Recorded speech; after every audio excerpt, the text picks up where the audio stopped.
In this video, so far, I've gone over half of the video by a Christian called Answer to the Lost Riddle, Part 1, Freemason Symbols Revealed, Watchman Video Channel. And like with all other documentaries, they tend to touch on the things I'm talking about, and they add to my knowledge. The really good documentaries, which I've always found come from Christians. After researching the New World Order for 20 years, and the last 10 years intensely, the best documentaries by far, and it doesn't even come close, come from Christians. Now, I am not an antichrist. I am not a Mason. But this part really stuck out to me, so this is probably going to be the only clip from the video that I play. It really stood out. The triangle, of course, having 3 points, the square having 4. Albert Pike says in Morals and Dogma, 7 is the sacred number in all theogonies and all symbols because it is composed of 3 and 4. He later goes on to say the symbol of the triangle and the square together is symbolized by a warrior crowned, bearing a triangle on his cuirass, standing on a cube to which are harnessed 2 sphinxes, one white and the other black, pulling contrary ways and turning the head to look backward. And again, Albert Pike later... This is very interesting. Now, to me, this symbol probably means something different than to the Masons.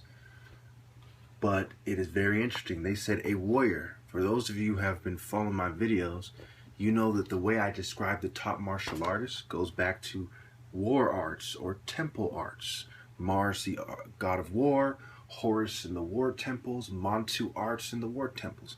And their inability to disprove the irrefutable now fact that I'm the top martial artist. Okay? And notice they talk about there was a triangle. And before I even saw this video, I was talking about the triangle and the trajectory of humanity and where it meets at a point and so on. I even forgot how I described the triangle, but I was talking about it recently. And they said there's 2 sphinxes, one black, one white. And they're pulling him different directions. Okay, and so in this video, they talk about the fusion of opposites. Now, I am totally against Masonic philosophy. Those of you who have seen probably 1 or more videos, you know that right away. I'm against it. I find it rather repulsive. Now, the theme of the warrior is a recurring theme.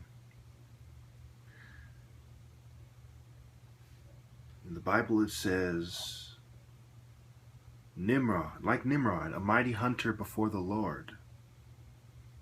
Nimrod, by the way, is credited by many, especially the Masons, for being the builder of the Tower of Babylon. Solomon being the architect of King Solomon's temple, and Hiram Abiff being the chief mason, or the builder, is what I was also referred to as. Also, transhumanism is also known as Homo evolutus. So this idea to give man what he's missing by making him gay and bringing in about a bunch of transgenders is what appears to be the most popular interpretation of Freemasonry. So yes, when you look at the Bible itself and how the Masons themselves believed that Cush was black, you know, and Cush refers to Ethiopia, what have you. The sons of Ham, Cush, Egypt, Put, and Canaan. This puts black people as the sons of Ham and as the builder of the Tower of Babylon. Okay, not to be confused with the Semites or the Shem, which is the next part of that chapter of Genesis. So now, let me go on.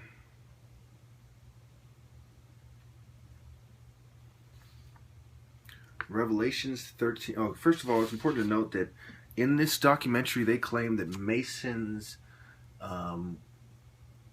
used the 32 to refer to the DNA, okay, and the Kabbalah and the chromosomes. I find this rather difficult and perhaps even disingenuous on the person who came up with this idea's behalf. I've heard it before many times in many other documentaries about Hermeticism and Gnosticism and what have you. And I find this kind of ridiculous, considering that in 1951, Watson and Crick worked closely and presented their visual model of DNA in 1953. They shared the Nobel Prize in 1962. So when Pike died before, he died in the late 1800s, decades before Watson and Crick present their DNA model, how could they have possibly known? Of course, the Masons will pretend that this comes down from heaven or something, but it's a serious discrepancy. Now, the descriptions the author uses of the symbols come from The Lost Keys of Freemasonry, Manly P. Hall, and Morals and Dogma, Albert Pike, among other Masonic readers. Okay, so they say the key refers to Revelations chapter 9. And I'll read that for you real quick. The part, Revelations chapter 9, 1. The fifth angel sounded his trumpet, and I saw a star that had fallen from the sky to the earth. The star was given the key to the shaft of the abyss. So they're saying the star is Lucifer, a fallen star, a fallen angel.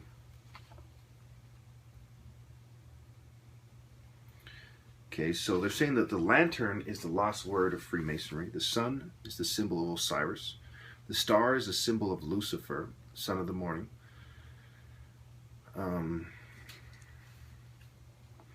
The lodge is the symbol of the inner man.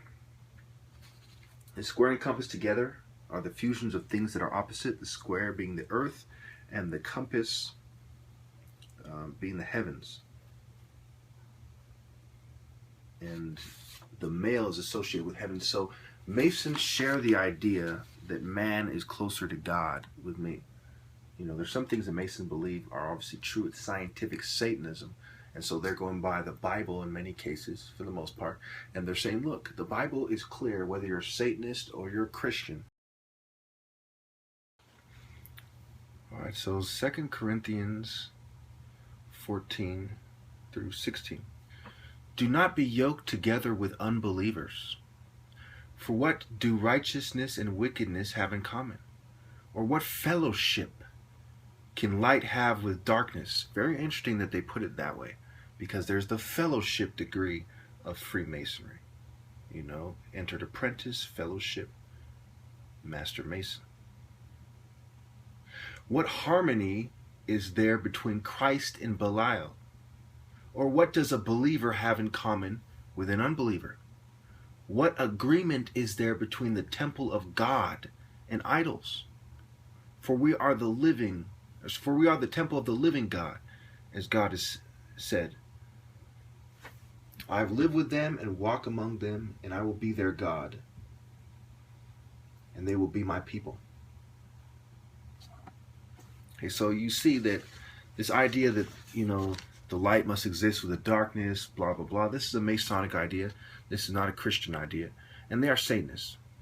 When you go to Revelations 13, the unlucky number 13, and ironically, it's 13:3. One of the heads of the beast seemed to have had a fatal wound. But the fatal wound had been healed. The whole world was filled with wonder and followed the beast. Again, I got this from the documentary. Okay, so Masonry, as a lot of you know, the first 3 degrees, when you get, you're the entered apprentice, they go through the motions of hitting you on the head and giving you a fatal wound. And, you basically die and you're reborn and you're searching for Lucifer, the light, right? And so this goes back to the Bible, David and Goliath, and Revelations 13:3, where the adversaries of God and his servants, are given a fatal wound to the head.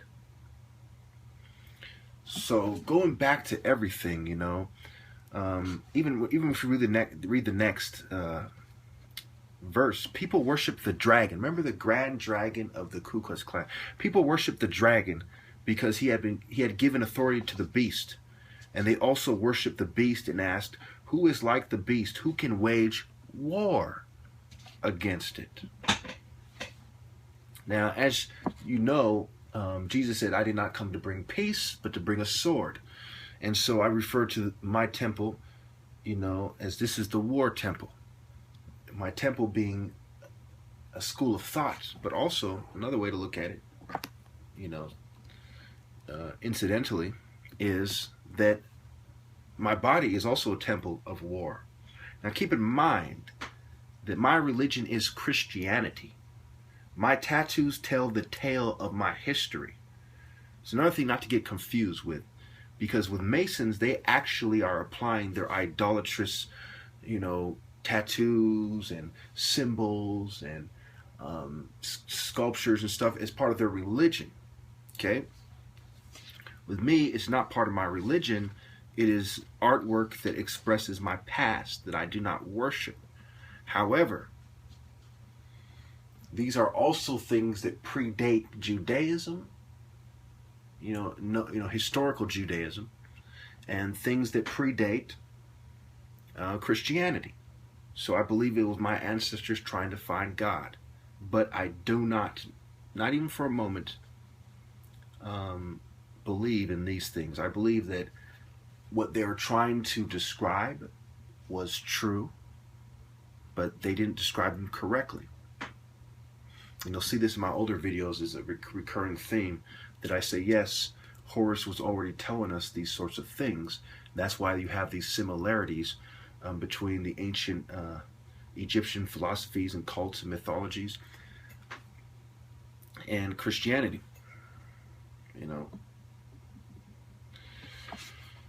So ultimately, you have to understand, this goes back, frequently I find myself immersed in scripture that proves my point beyond any doubt. I mean, for so many reasons, these people cannot admit that I'm the top martial artist. That in ancient combat, which is when they're talking about warrior, they're not talking about a soldier in the army. They're talking about a warrior as depicted as an ancient warrior, with a spear, with a sword, with a club, with a dagger, what have you, with a staff, an ancient warrior, with a knife. And so being the top warrior at natural warfare, ancient warfare, puts me above the Masons using their own scale and their own philosophy. And when you look at the fact that Pike described the opposites, and I'm black and white, to the Masons, I am like a god. You understand me?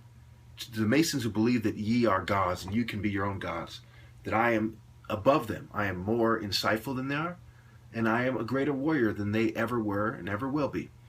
I'm the greatest warrior in American history. So for them to fail to put me under their auspices is one of their biggest failures there is. All cockiness aside, all delusions of grandeur, all narcissistic, traits aside, because that's not what this is. This is simply how it is, Money talks. These people try to scam me out of money all the time.